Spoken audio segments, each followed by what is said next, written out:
Hello everyone, this is Sai Krishna in Love with Marketing. A lot of people think go to market is all about marketing since there is a word market in go to market. No, it is not.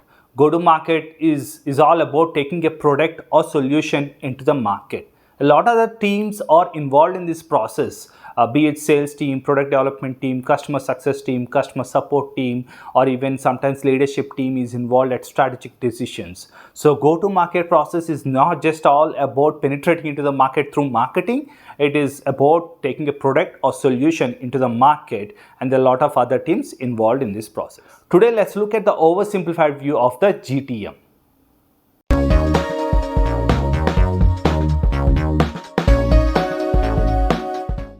It all starts with the vision of the organization.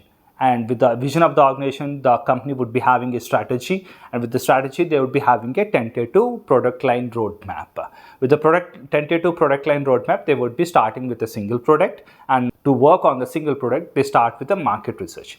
In market research, their objective is to understand the competitors' landscape, to understand the personas as detailed as possible, their pain points or the gaps that are not filled in the market, the priorities that they have, the different key stakeholders, their metrics, their KPIs, the way they measure the outcome of the product, or what are the higher priorities, what are the challenges that not yet addressed by any of the products, or even your competitors' strengths or their unique selling propositions. And with all this data, your product team will develop a product which will have a value proposition, unique selling value proposition in your product. And now once the product is developed by the product development team, your marketing team starts with the branding, pricing, and also the promotions. Once they are done with the promotions, usually the distribution channel starts here. Usually a lot of companies start with the direct sales, but in the recent times they are doing a pre-release market, like where they release a beta version or early access, and then they give it to the market to very few people, to their target audience, and then once they experience the product, they would get the feedback from them, and they would like to see if there are any major misalignments in terms of what the target audience are expecting and how it's functioning, about the features and their expectations. Is it addressing their priorities or not?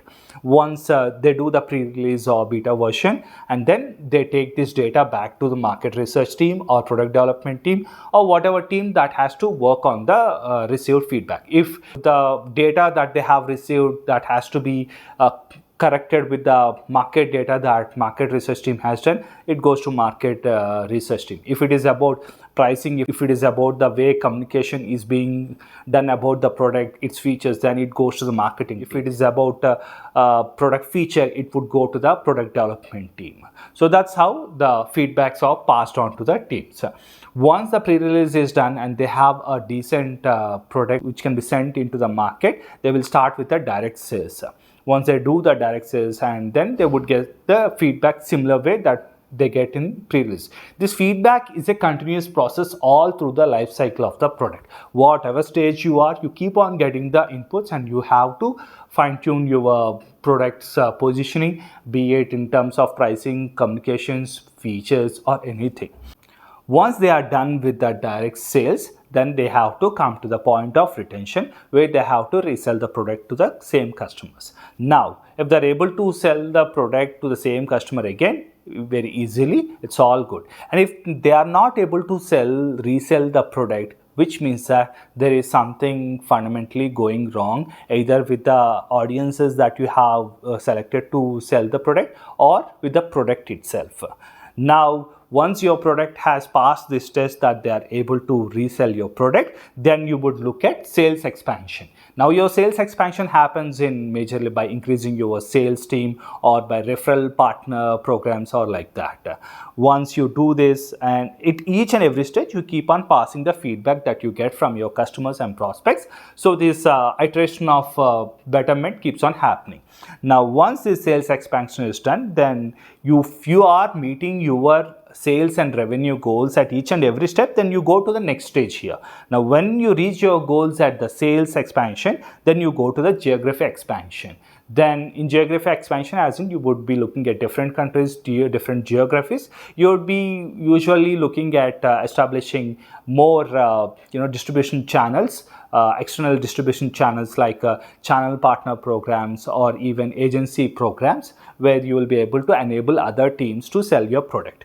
Once you are through with your geography expansion, then you will go with the product expansion, which means that you could go up market or down market, looking at the other gaps in the market that are not yet filled with. You want to fill those gaps with a different product, with a complementing product. Then you will come with a product expansion.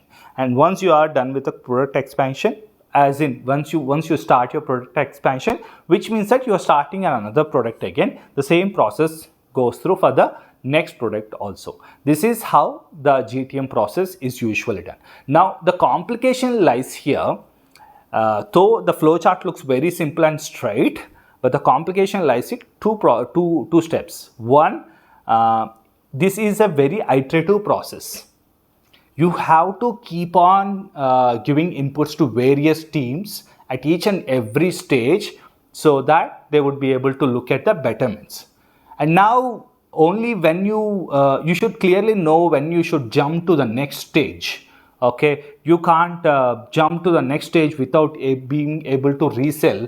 Then it would take a lot of efforts and it would burn the organization itself, because you are not able to resell, which means that you have chosen wrong audience, or your product is not actually solving our target audience problems or challenges or their needs, isn't it? So this is a very iterative process. You have to keep on giving inputs to different teams. And the second thing is that this will take the alignment between all your teams, be it leadership team, market team, sales team, customer success team, product team.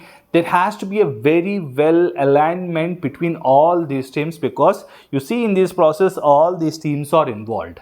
Unless all these teams are well aligned and involved to the best degree, you will not have this process really iterative. Without having it iterative, you can't really go to the next stage of.